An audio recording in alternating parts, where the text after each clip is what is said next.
ఇది చాలా సహజం అన్నమాట. మనకి క్లాసులు విన్నంతసేపు చాలా బాగుంది, మనం దీన్ని గట్టిగా పట్టుకోవాలి, సాధన చేసేయాలి అని అనుకుంటూ ఉంటాము. ఇంటికి వెళ్తాము, సాధన మొదలు పెడతాము, ఒక వారం రోజులు పట్టుగా చేస్తాము. ఆ తర్వాత మళ్ళీ కానీ చేస్తాం, రేపు చేస్తాం, ఎల్లుండి చేస్తామని మళ్ళీ మనకి మాయలో పడిపోతూ ఉంటాం. అంటే మన రెస్పాన్సిబిలిటీస్, పనులు అట్లా ఉన్నాయి కాబట్టి ఇది చాలా సహజమైన ఒక ప్రక్రియ. అందుకే పత్రిగారు మనకి ధ్యానం అన్నది ఒక్కటే కాకుండా స్వాధ్యాయము, సజ్జన సాంగత్యము కూడా రోజు ఉండాలి అని ఎందుకు చెప్పినారంటే, మనకి మనం పెట్రోల్ పోసుకుంటూ, మనల్ని మనం మోటివేట్ చేసుకుంటూ, మనల్ని మనం ఎప్పటికప్పుడు మళ్ళీ ట్రాక్లోకి రావడానికే. అలా ట్రాక్ తప్పినప్పుడంతా మళ్ళీ ఏదో ఒక రకంగా మనం మోటివేట్ అవుతూ ఉంటాం, మళ్ళీ పట్టుకుంటూ ఉంటాం. సో దీన్ని మర్కట మార్జాల సిద్ధాంతం అని అంటారన్నమాట. సో మర్కటం అంటే ఏంటి అంటే కోతి, మార్జాలం అంటే పిల్లి. సో ముందు మనం మర్కటం లాగా కోతి పిల్ల కోతిని పట్టుకుంటుందా, కోతి కోతి పిల్లని పట్టుకుంటుందా? కోతి పిల్లే తల్లిని పట్టుకుంటుంది. సో అలాగా మనం ధ్యానాన్ని పట్టుకోవాలి. అప్పుడు ఆ ధ్యానం ఎలా అవుతుందంటే మార్జాలంలాగా మారి ఒక పిల్లి తన పిల్లల్ని తనకు తాను తయారయ్యేంత వరకు కూడా స్థలాలు మార్చి మార్చి కాపాడి దానికి అందివ్వాల్సిన సహకారము, ఆహారము, అనుభవం అంటే డిఫరెంట్ ఎక్స్పీరియన్సెస్ ఇచ్చి మళ్ళీ ప్రపంచంలోకి వదిలేస్తుంది. అలా ధ్యానం మనల్ని వదులుతుంది. కాబట్టి మనమే ధ్యానాన్ని గట్టిగా పట్టుకోవాలి. దీన్ని మర్కట మార్జాల సిద్ధాంతం అని అంటారనమాట. సో ముందు మనమే ధ్యానాన్ని గట్టిగా పట్టుకోవాలి. సో మనల్ని మనము ఈ ట్రాక్లోకి రావడానికి మనము ఆ సిచ్యువేషన్స్ని క్రియేట్ చేసుకుంటూ ఉండాలి. అందుకే మనకి సెంటర్స్ మనకి హెల్ప్ చేస్తూ ఉంటాయి, దగ్గర ఉన్న సెంటర్స్కి వెళ్తుంటాయి. ఎందుకంటే ఇంట్లో మనము సెపరేట్గా ధ్యానం చేసేటప్పుడు మనకి పెద్దగా ఇంట్రెస్ట్ ఉండదు, ఎక్కువసేపు కూర్చోలేము, అండ్ ఎన్నో ఆలోచనలు వస్తూ ఉంటాయి, పనులు వస్తూ ఉంటాయి. సో కానీ మనం ఎప్పుడైతే ఒక సెంటర్కి వెళ్తామో మనల్ని మనం ప్రిపేర్ చేసుకుంటాం, మనం ధ్యానం కోసం వెళ్తున్నాం, ఇంత సమయం మనం దానికి కేటాయిస్తామని మైండ్ ప్రిపేర్ అయిపోతుంది, బాడీ ప్రిపేర్ అయిపోతుంది. సో అన్నీ మనం ప్రిపేర్డ్గా వచ్చేస్తామన్నమాట. అండ్ దానికి తోడు ఇక్కడ పిరమిడ్స్ కానీ, వాతావరణం కానీ, అండ్ తోటి ధ్యానులు కానీ అందరూ సహకరిస్తారు. అలా మనకి మనం ఆ సిచ్యువేషన్ని, అట్మాస్ఫియర్ని క్రియేట్ చేసుకుంటూ ఉండాలి. ఆ తర్వాత మనము ఎగ్జిబిషన్స్, ట్రేడ్ ఫేర్స్ అంటూ ఉంటారు, మేళాస్ అంటూ ఉంటారు. సో ఎంతటి డిస్టర్బెన్స్లో ఉన్నా కూడా మనం ధ్యాన స్థితిలో ఉండగలుగుతామన్నమాట. సో ముందు మన డార్క్ చేసుకోవాలి, రూము సైలెన్స్లో ఉండాలి, మ్యూజిక్ పెట్టుకోవాలి. ఇవన్నీ స్టార్టింగ్ స్టేజెస్లో మనము అట్మాస్ఫియర్ని క్రియేట్ చేసుకోవడం. అలా చేసుకొని మనం ఆ ధ్యానాన్ని ఎప్పుడైతే ఆ ధ్యాన స్థితిలోకి వెళ్తామో అప్పుడు ఇంకా దాని తర్వాత మనం ఎక్కడున్నా కూడా ఆ స్థితిలోనే ఉండగలుగుతాం. దీనికి నా అనుభవం ఒక ఎగ్జాంపుల్ నేను చెప్పాలనుకుంటున్నాను. సో నాకు ధ్యానం నేను స్టార్ట్ చేసినప్పుడు నాకు 2002లోనే ధ్యానం గురించి విన్నాం మేమంతా, కానీ చేయలేదు. సో మా మేనమామ మాకు చెప్పాలని ట్రై చేసినప్పుడంతా తప్పించుకొని తిరిగేవాళ్ళం. ఆ మామ అంటే చాలా ఇష్టం, ఎప్పుడు వాళ్ళ దగ్గర చుట్టూ తిరుగుతూ ఆడుకునే వాళ్ళము. ఆయన ఎప్పుడైతే ధ్యానం గురించి చెప్పడం మొదలుపెట్టాడో ఆయన దగ్గర నుంచి తప్పించుకొని తిరగడం మొదలుపెట్టాము. ఎందుకంటే ఆయనకు వేరే పని లేదు, ఎప్పుడు ధ్యానం అంటాడని. అలా 1 year ఫుల్గా జరిగింది. ఆ తర్వాత 2003లో బుక్కు, CD, క్యాసెట్, అప్పుడు క్యాసెట్, టేప్ రికార్డర్ క్యాసెట్స్ అనమాట, క్యాసెట్ పంపించారు. మేము ఆంధ్రాలో పుట్టి పెరిగినా కూడా చెన్నైకి షిఫ్ట్ అయ్యి అక్కడ ఉన్నామన్నమాట. సో మాకు ఆంధ్రాలో జరిగే ఈ ప్రభంజనం గురించి ఏమీ తెలీదు. పత్రికారు ఉన్నారు, ధ్యానం జరుగుతుంది, మాకేం తెలీదు, మేము చెన్నైలో ఉన్నాం. సో ఆయన మాకు పోస్ట్లో పంపించారు. అప్పుడు మమ్మీ ఆ క్యాసెట్ వేస్తూ ఉంటే చెవుల్లో వినబడుతూ ఉండేదన్నమాట. సో మా మదర్ చిన్నప్పటి నుంచి గురువుల్ని ఫాలో చేసేది, మలయాళ స్వామి ఆశ్రమంలో చదివింది. సో ఆమె ఏదైనా తొందరగా తీసుకుంటుంది, కానీ మాకు చెప్పడానికి ట్రై చేస్తే మాకు అర్థం కాదు, ఎక్కడ మొదలు పెట్టాలో ఆమెకు తెలీదు. సో అలా ఉండేది. కానీ క్యాసెట్ వేస్తున్నప్పుడు జస్ట్ ఎక్కడో చెవులో వినబడుతూ ఉండేది. తర్వాత మమ్మీ వాళ్ళు ట్రెక్కింగ్ వెళ్ళొచ్చాక ఇంకా మాస్టర్స్ని ఇన్వైట్ చేయడం మొదలుపెట్టారు. మాస్టర్స్ వస్తూ ఉన్నారు. అప్పుడు కూర్చొని క్లాసెస్ వినేవాళ్ళం, చాలా బాగుంటుంది. అప్పుడు వాళ్ళతో పాటు కూర్చొని ధ్యానం చేసుకునేవాళ్ళం. మళ్ళీ ఇంటికి వెళ్తే నో. సో మాస్టర్స్ వచ్చినప్పుడు ఆ గ్రూప్ మెడిటేషన్స్ ఏవైతే చేస్తామో అంతా. సో 2003 తిరుపతిలో ధ్యానయజ్ఞం జరుగుతుంది. మేము ఫ్యామిలీస్, మా బ్రదర్స్ ఫ్యామిలీస్ అంతా టూర్ వెళ్ళాం. మమ్మీ డాడీ మాత్రం యజ్ఞానికి వెళ్ళొచ్చారు. అప్పుడు ఆ యజ్ఞానికి మేము ఆ టూర్ వెళ్ళే ముందు మా పిల్లలకు వచ్చిన అనుభవాలన్నీ చాలా అద్భుతంగా, వాళ్ళకి చాలా అనుభవాలు వచ్చాయి. మా పిల్లలు అంటే మా తమ్ముడి పిల్లలు, నా పిల్లలు 6 years 5 years 4 years పిల్లలు అనమాట. అంత చిన్న పిల్లలు. రోజు ధ్యానంలో కూర్చుంటారు, అనుభవాలు చెప్తారు, ధ్యానంలో కూర్చుంటారు, అనుభవాలు చెప్తారు. మాకు అలవాటు అయిపోయింది, ఏదో కథలు చెప్తున్నారు వీళ్ళు, సినిమాలు తీయచ్చు అని అనుకునే వాళ్ళం. ఏది సీరియస్గా తీసుకునే వాళ్ళం కాదు, ఎందుకంటే మాకు నమ్మబుద్ధి కాదు. వాళ్ళు చెప్పే అనుభవాలు అట్లా ఉంటాయి, మాకే బుర్ర తిరుగుతుంది. మేము కొత్త ధ్యానంలోకి వచ్చి మాకు ఆ జ్ఞానం అంతా తెలీదు. అండ్ వాళ్ళు నీ పూర్ణాత్మ అంటారు, చక్రాస్ అంటారు, సూర్యుడిలోకి వెళ్ళామంటారు, హిమాలయాస్లోకి వెళ్ళామంటారు, ఈ మాస్టర్స్ చూసినామంటారు, ఏదేదో చెప్తారు. మాకు అర్థం కాని భాష వాళ్ళు మాట్లాడతారు. సరే ఇవేదో కథలు చెప్తున్నారు వీళ్ళు బాగా అని వినేవాళ్ళం. కానీ మేము టూర్కి వెళ్ళినప్పుడు ఆ పిల్లలు 1 week ముందు నుంచి చెప్పిన అనుభవాలన్నీ కూడా మేము వెళ్ళే టూర్ వాళ్ళు ముందే చూసేసి మాకు చెప్పేశారు. మాకు అదే అర్థం కాలే. వెళ్ళినప్పుడు వాళ్ళు వేలెత్తి చూపించి ఇదే చెప్పాను నీకు, ఇదే చెప్పాను నీకు అని వాళ్ళు చెప్పినప్పుడు అప్పుడు మాకు అర్థమైంది వీళ్ళు చెప్పేటివన్నీ సత్యాలు. అంటే వాళ్ళు ఏదో కల్పించుకొని చెప్పట్లేదు, దీనిలో ఏదో ఉంది, పట్టుగా మనం చెయ్యాలి అని 2003 ఆ డిసెంబర్లో ధ్యానజ్ఞం తిరుపతిలో జరుగుతుంది. మేము టూర్లో అప్పుడు బుర్రకెక్కింది దీన్ని పట్టుకోవాలి అని. 2004 జనవరి నుంచి పట్టుగా చెయ్యాలి అని మార్నింగ్ 1/2 hour, ఈవినింగ్ 1/2 hour కళ్ళు మూసుకొని కూర్చునేదాన్ని మ్యూజిక్ పెట్టేసి.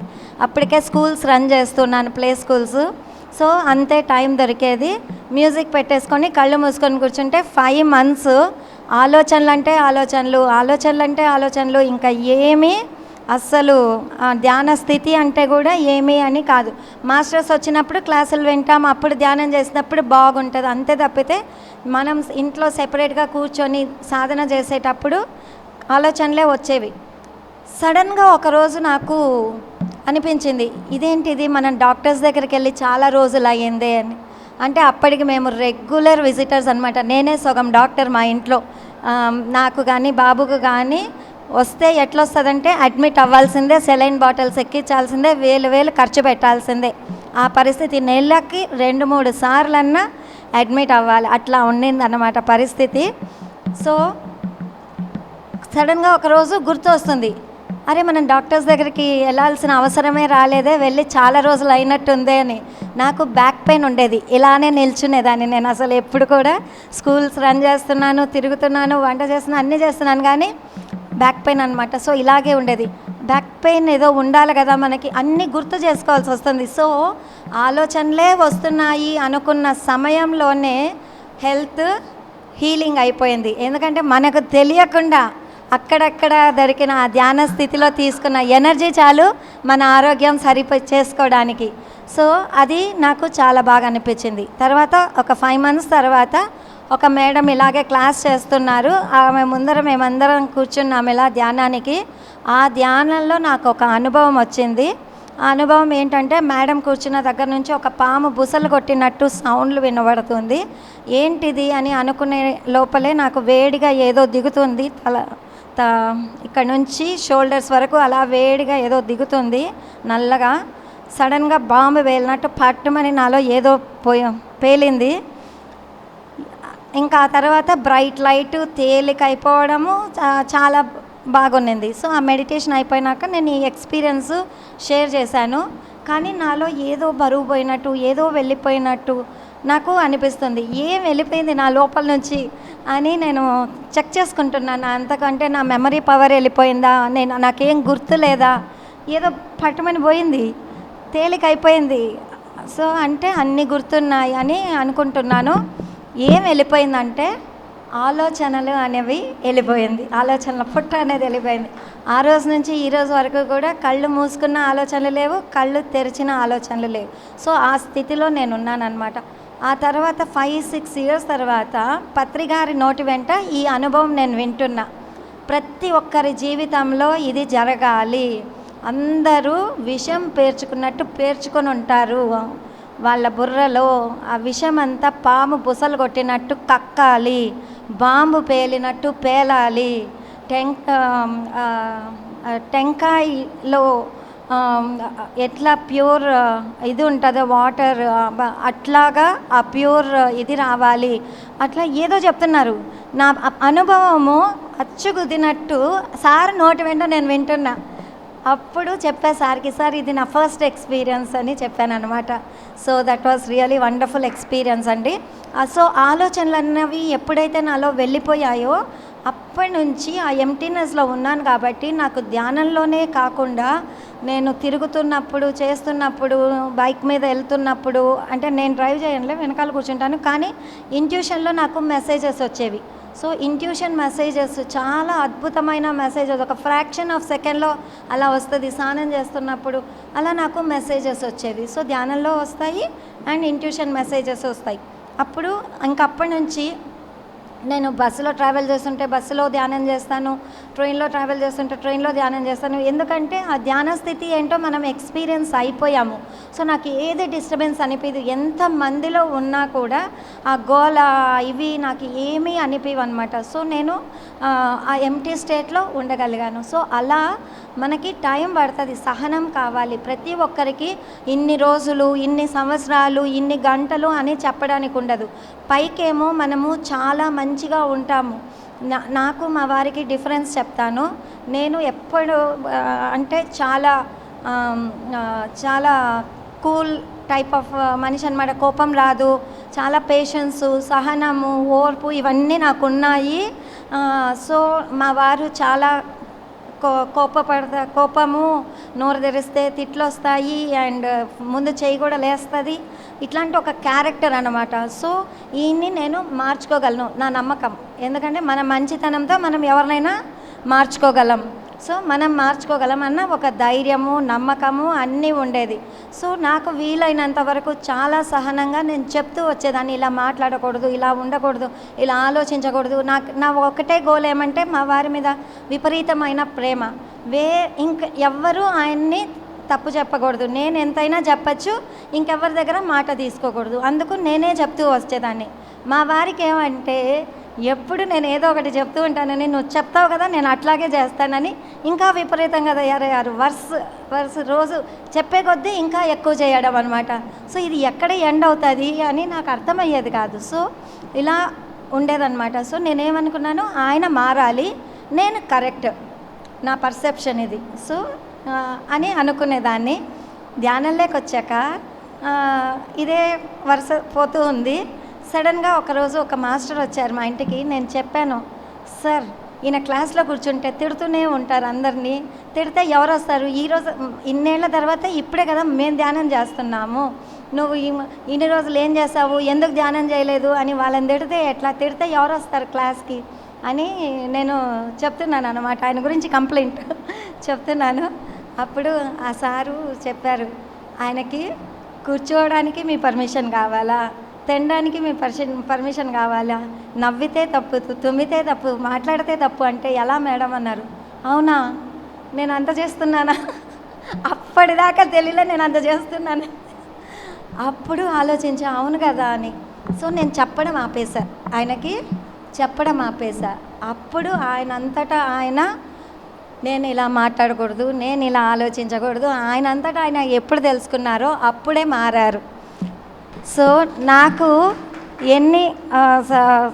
ధ్యానం చేస్తున్నాను కానీ 6 నెలల పాటు పట్టింది నాకు ఆ ఎంటీ స్టేట్ రావడానికి, ఒక అనుభవం రావడానికి.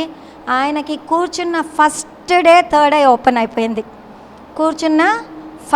థర్డ్ ఐ ఓపెన్ అయిపోయింది. ఆయన కేదార్నాథ్ టెంపుల్ చూశారు. సో అది అప్పుడు అనిపించింది, సో ఆయన ఒక స్థితిలో ఉన్నారని. పత్రి సారు నాతో ఆయన గురించి మాట్లాడిన ఫస్ట్ విజిట్ మా ఇంటికి వచ్చారు 2004లో. సో ఆ ఫస్ట్ టైం మా ఇంటికి వచ్చినప్పుడు నన్ను చూసి, నేను ఏమీ చెప్పలేదు సార్కి అసలు, నన్ను చూసి తక్కువ అంచనా వెయ్యొద్దు ఆయన్ని, గ్రేట్ మాస్టర్ అని అన్నారు. అప్పుడు నాకు బుర్ర తిరిగింది అసలు.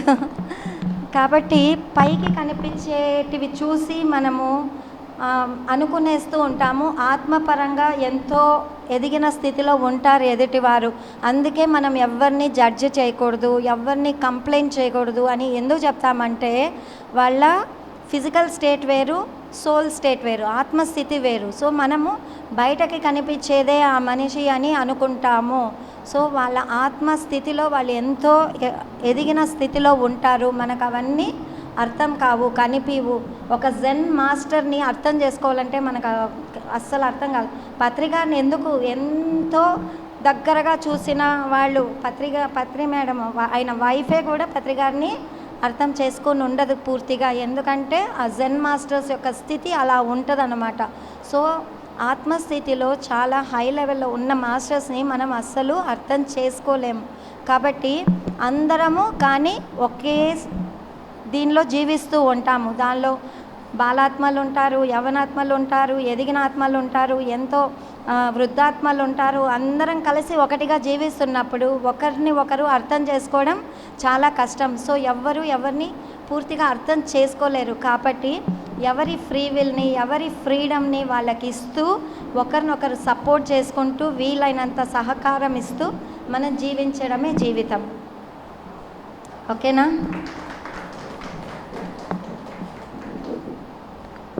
సో ఇంకేమైనా క్వశ్చన్స్ ఉన్నాయా? బాగుందా? నా అనుభవం బాగుందా? సో ఇలాంటి ఎన్నో అనుభవాలు ఉన్నాయి. అనుభవాల ద్వారా నేను ఎంతో జ్ఞానాన్ని తీసుకున్నాను. నేను బుక్స్ ఎక్కువ చదవను. నాకు బుక్స్ చదవడం రాదు. కానీ నా అనుభవాల ద్వారా, నేను మాస్టర్స్ దగ్గర తీసుకున్న జ్ఞానం ద్వారా వాళ్ళు ఒక్క మాట చెప్తే అది లోతుల్లోకి నాకు అర్థమైపోతుంది. దాని వెనకాల ఉన్న సత్యం ఏంటో నేను పట్టుకోగలను. సో అలా అండర్స్టాండింగ్, మన ఎనర్జీ మనం పెంచుకునే కొద్దీ మన అండర్స్టాండింగ్ లెవెల్ పెరుగుతూ ఉంటుంది. ఇదే మాట ఈరోజు నేను చెప్పేటప్పుడు మీకు అర్థమయ్యేది ఒక విధంగా ఉంటే, ఇంకో సంవత్సరం తర్వాత ఇదే మాటలు విన్నప్పుడు మీకు ఇంకో రకంగా అర్థమవుతుంది. మనం స్పిరిచువల్ రియాలిటీ సీడీ చాలామంది చాలాసార్లు చూసింటారు. ఒకసారి చూసేటప్పటికి, ఇంకొకసారి చూసేటప్పటికి అది మనకి కొత్తగా అర్థమవుతూ వస్తుంది. ఎందుకంటే మనం ఎదిగిన స్థితిలో ఉంటాం కాబట్టి మనకి ఎప్పటికప్పుడు మనల్ని మనము ఇది ఎనర్జీ చేసుకుంటూ ఉండాలన్నమాట. సో ఎవరి దగ్గర నుంచి ఏం తీసుకోవాలి అన్నది కూడా చాలా ఇంపార్టెంట్. అందరి దగ్గర ఒకేలాంటి జ్ఞానం కాదు. సో కొంతమంది దగ్గర నేర్చుకోవాల్సి ఉంటుంది, కొంతమందికి ఇవ్వాల్సి ఉంటుంది. ఇది సారు నాకు 5 ఫింగర్ కాన్సెప్ట్లో మనము ఇది చేస్తాం కదా, ఖనిజ జాతి, వృక్ష జాతి, జంతు జాతి అని చెప్తూ ఉంటాం కదా. ఈ కాన్సెప్ట్ ద్వారా మనకి అర్థమవుతుంది. సో కొన్ని దానిలకు మనం ఇవ్వాలి, కొన్ని దానిలకు తీసుకోవాలి. ఎక్కడ ఏం తీసుకోవాలి, ఎక్కడ ఏం నేర్చుకోవాలి, ఎక్కడ ఏం ఇవ్వాలి అనేటివి జస్ట్ ఈ కాన్సెప్ట్ అక్కడ దాకే పరిమితం ఉండదు. అది అన్నిటిలో మనము దాన్ని ఇది చేసుకోవాలన్నమాట. సో ఖనిజ జాతి నుంచి మనం శక్తిని తీసుకోవాలి, వృక్ష జాతికి మనం కేర్ తీసుకోవాలి, మనం ఇవ్వాలి. అండ్ జంతు జాతికి మనము ప్రేమను అందివ్వాలి, అక్కడే మనం ప్రేమను ఇవ్వాలి. అండ్ మానవ జాతి దగ్గర మనం ఇవ్వడము లేదు, తీసుకోవడము లేదు. జస్ట్ కర్టసీ అన్నారు. అంటే కర్టసీ అంటే తెలుగులో ఏమంటారు? కర్టసీ తెలుగు అన్నీ సగం వస్తాయి. సో మనము ఇవ్వడము తీసుకోవడం అంటూ ఏమీ ఉండదన్నమాట. సహకారం చేసుకుంటూ జీవించాలి. అండ్ డివైన్ దివ్యత్వం అక్కడి నుంచి మనం జ్ఞానం తీసుకోవాలి. జ్ఞానము ఓన్లీ మనకి ఇంకొక వేరు లోకాలు అంటే ఆస్ట్రల్ మాస్టర్స్ దగ్గర నుంచి. సో అక్కడి నుంచి మాత్రమే జ్ఞానం తీసుకోవాలి. శక్తిని ఖనిజ జాతి. సో అందుకే మనము క్రిస్టల్స్ అంటాం, పిరమిడ్స్ అంటాం. ఇవన్నీ మనకి ఎనర్జీని ఇస్తాయి. అవి యూటిలైజ్ చేసుకోవాలి, ధ్యానం చేసి ఎనర్జీని తీసుకోవాలి. అండ్ మనము చెట్లను పెంచాలి, దానికి కేర్ ఇవ్వాలి, నాకు కావాల్సిన నీళ్లు పోయడము ఇది చేసుకుంటూ వెళ్ళాలి. అండ్ మనం జంతువుల్ని దగ్గర తీసుకోవాలి. సో దానికి మన ప్రేమ చాలా అవసరం. ఎంత మనం దగ్గర తీసుకుంటే దానికి మళ్ళీ నెక్స్ట్ జన్మ అన్నది చాలా అద్భుతంగా దొరుకుతుంది. సో ఆ జంతువులకి మాత్రమే మనం ప్రేమను పంచాలి అని. సో మానవులకి జస్ట్ సహకారం ఇవ్వాలి, మనకు వీలైనంత సహకారం ఇచ్చుకుంటూ మనం ముందుకు వెళ్ళిపోతూ ఉండాలి. సో మనం అనుకుంటూ ఉంటాం కదా, లవ్, అఫెక్షను, మళ్ళీ క్షమాగుణము ఇవన్నీ ఉండాలి అని. ఇవన్నీ ఏమీ అవసరం లేదు. జస్ట్ సహకారం అందిస్తూ వెళ్ళాలి. మనం వీలైనంత వరకు మనం హెల్ప్ చేస్తూ ఉండాలి అంతే. సో అండ్ జ్ఞానం మాత్రం మనం యాస్ట్రల్గానే తీసుకోవాలి. సో దివ్యత్వంలో నుంచే తీసుకోవాలి. అలా మనం చూసినప్పుడు ప్రతి ఒక్కరి దగ్గర కూడా మనము అక్కడి నుంచి మనకి ఏం అవసరం అది మాత్రం తీసుకోవాలి. సో ఒకరొకరు ఒక్కొక్క దానిలో దిట్టగా ఉంటారు. ఒకరు జ్ఞానంలో ఉంటారు, ఒకరు సేవలో ఉంటారు, ఒకరు కర్మలు చేసే దానిలో ఉంటారు, ఒకరు క్రియేటివ్గా ఉంటారు, ఒకరు ఆలోచనలు ప్లానింగ్లో ఉంటారు. సో వాళ్ళ దగ్గర అది మాత్రం తీసుకునేసి మిగతావన్నీ పక్కకు పెట్టేయాలి. సో అందరిలో మైనస్ పాయింట్స్ కంపల్సరీగా ఉంటాయి, మైనస్ లేకుండా ఎవ్వరూ ఉండరు. సో కానీ మనం అవన్నీ పక్కకు పెట్టేసి వాళ్ళలో ఉన్న మంచి గుణాలు ఏంటి, అవి మనలో ఉన్నాయా లేదా అని మనం యాడ్ చేసుకుంటూ వెళ్తూ ఉండాలి. ఆ ప్లస్ పాయింట్స్కే మనం ఇంపార్టెన్స్ ఇవ్వాలి తప్పితే వాళ్ళలో ఉన్న ఈ మైనస్ పాయింట్స్ మనం అస్సలు కేర్ చేయకూడదు. సో అందుకే sir no complaints no judgements అని అంటూ ఉంటారనమాట. సో మనం అన్నీ కూడా థియరటికల్గా చేసుకుంటూ ఉంటాం, కానీ ఆచరణలో పెట్టినప్పుడు ఒక అవేర్నెస్ అనేది ఎప్పటికీ ఉండాలి. ఆ అవేర్నెస్లో ఉన్నప్పుడు గమనిస్తాం. అప్పుడు మనం ఆచరించకపోయి ఉండొచ్చు, అయ్యో మనం ఇలా చేసి ఉండాలి కదా అని తర్వాత అయినా మనం దాన్ని గుర్తించినప్పుడు మనలో ఆ మార్పు అనేది వచ్చి ఉంటుంది. నెక్స్ట్ టైంకి ఇంకొంచెం మనం దానిలో నుంచి బయట వచ్చి ఉంటాం. కాబట్టి ఎవ్వరూ కూడా విన్న వెంటనే మారిపోరు, కానీ మనం వినగా ఆ సమయంలో గుర్తు అన్నది, ఆ సమయంలో కాకపోయినా వెంటనే అయినా గుర్తు వస్తుంది ఆ జ్ఞానం అన్నది.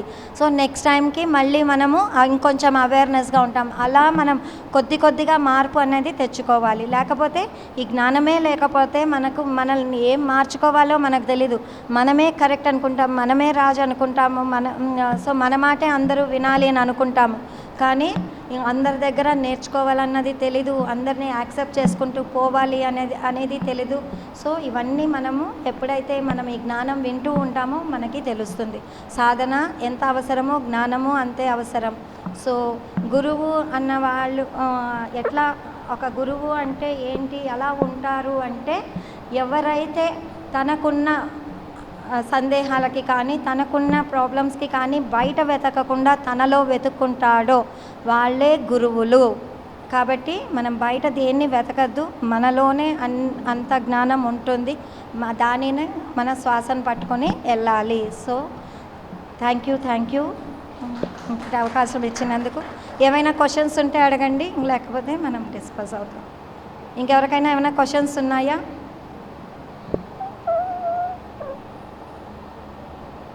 క్వశ్చన్స్?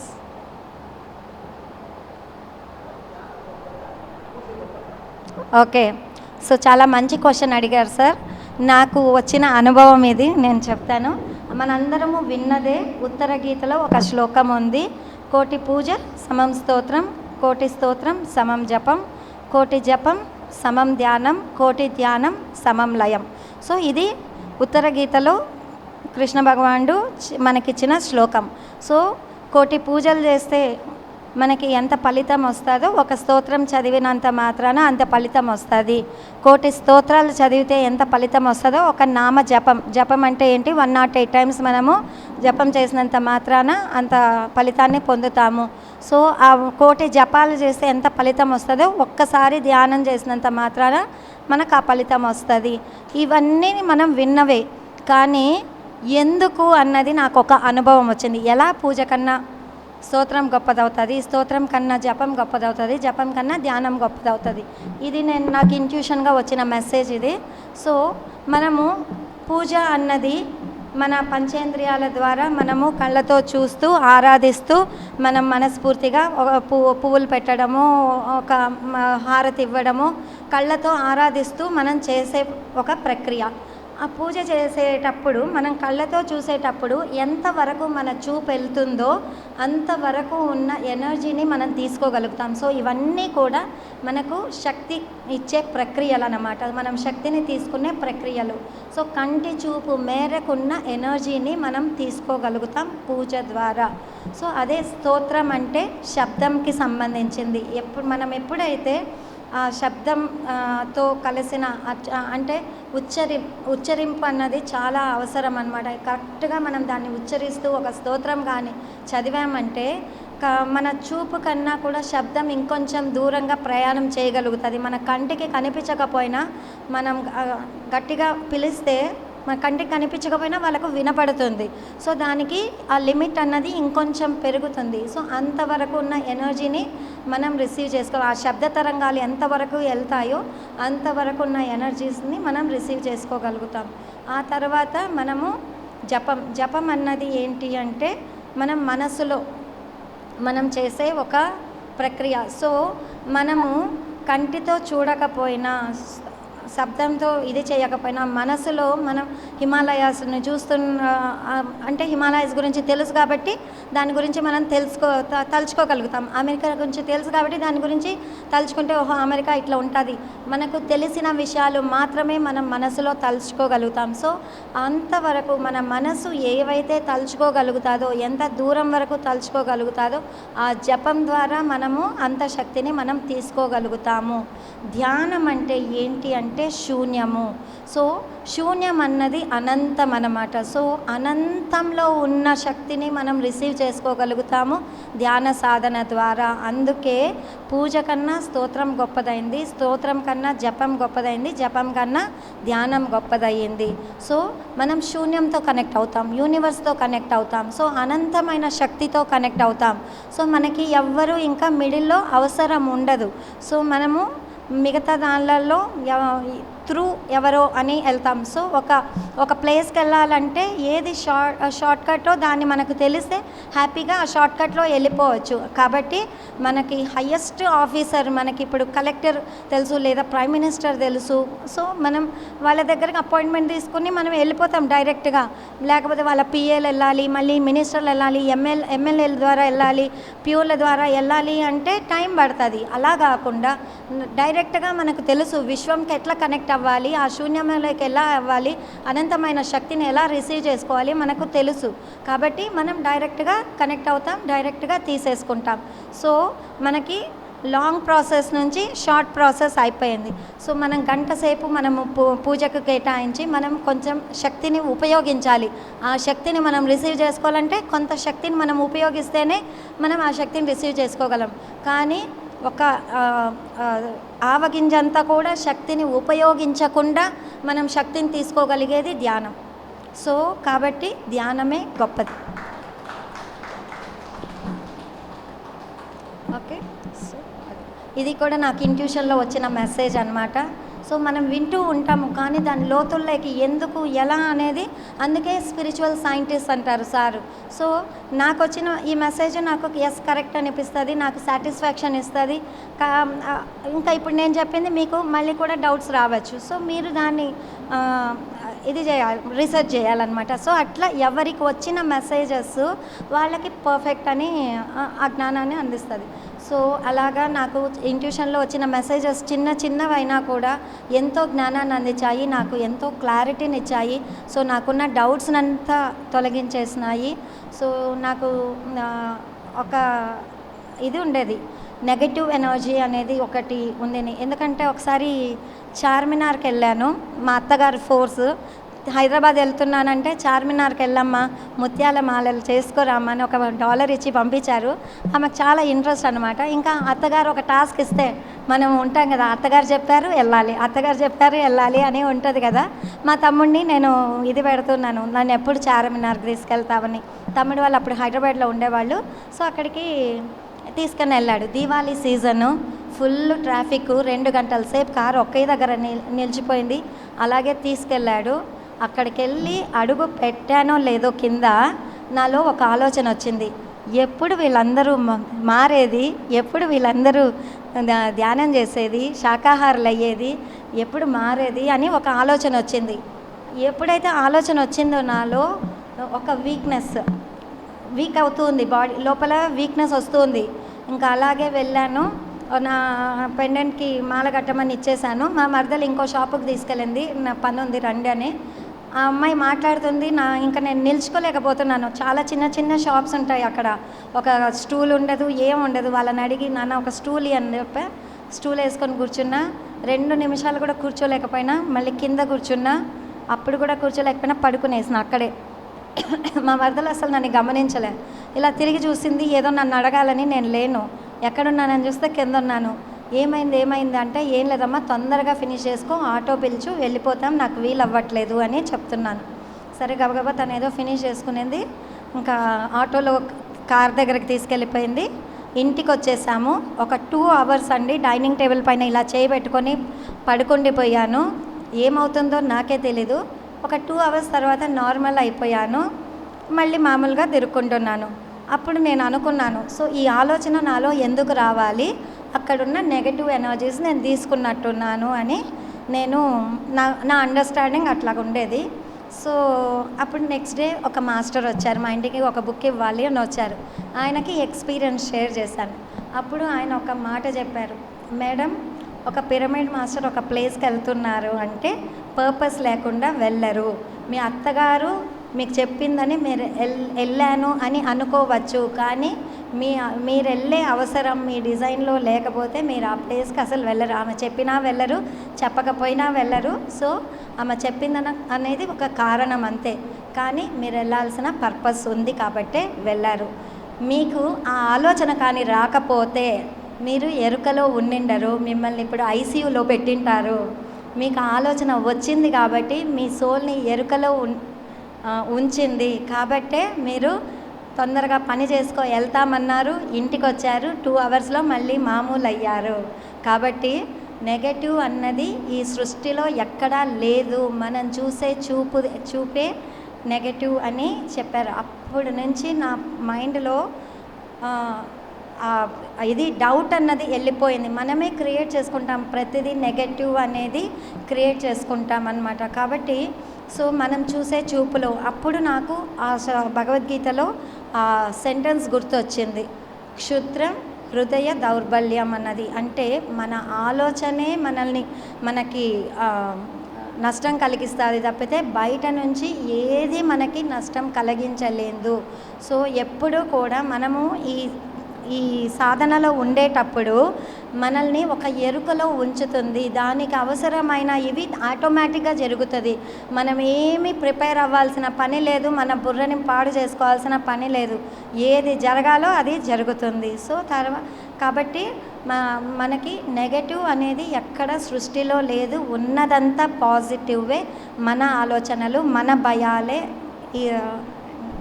తోటి మనం సృష్టించుకుంటాము అన్నది నాకు చాలా క్లియర్గా అర్థమైంది. అట్లా ఎవరి ద్వారా మనకు మెసేజ్ అందుతుందో, అంటే ఆయన చెప్పినంత మాత్రాన నేను అది నమ్మేయాలి అని కాదు, కానీ నా లోపలికి వెళ్ళిపోతున్నాయి అవన్నీ. ఎస్, పర్ఫెక్ట్, కరెక్ట్ అని నా లోపలికి వెళ్ళిపోతున్నాయి అన్నమాట. అలా ఎవరి దగ్గర నుంచి ఏ మాట వస్తుందో, దాని ద్వారా మనకి ఏ అండర్స్టాండింగ్ వస్తుందో, దాని ద్వారా మనలో ఎంత ట్రాన్స్ఫర్మేషన్ వస్తుందో మనకే తెలియదు.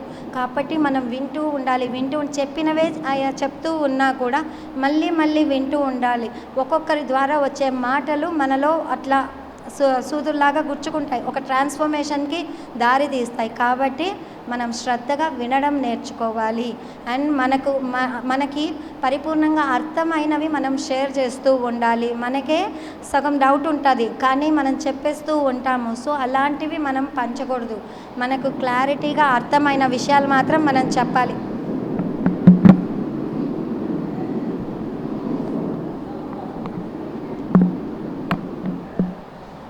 మనకి తెలియని విషయాలు హ్యాపీగా తెలియదు అని చెప్పచ్చు, ధైర్యంగా తెలియదు అని చెప్పచ్చు. తెలియనివి కూడా అయ్యో ఏమనుకుంటారో, మనల్ని అడిగేశారో, మనల్ని మాస్టర్ అనుకుంటున్నారే అని మనం అనుకోకూడదు. క్లియర్గా తెలిసినవి హ్యాపీగా చెప్పాలా, తెలియనివి నాకు తెలియదమ్మా అనే చెప్పాలి. సో మనం అలా ఎప్పుడైతే మన మాటలో నుంచి సత్యాలే వస్తాయో అప్పుడు ఎదుటి వాళ్ళకి అది హద్దుకుంటాయి హృదయాన్ని. పత్రిగారి ప్రతి మాట కూడా మనకి ఎందుకు లోపల హద్దుకుంటాయి అంటే సత్యంతో కూడి ఉంటాయి అది. సో అట్లా మనలో నుంచి వచ్చే మాటకి అంతటి శక్తి ఉంటుందన్నమాట. కాబట్టి మనం గొప్ప క్లాసులు ఏదో హై లాంగ్వేజ్ యూజ్ చేసేయాలి అని అనుకోని అవసరం లేదు. నా క్లాసెస్ అన్నీ ఇట్లాగే సింపుల్గా ఉంటాయి.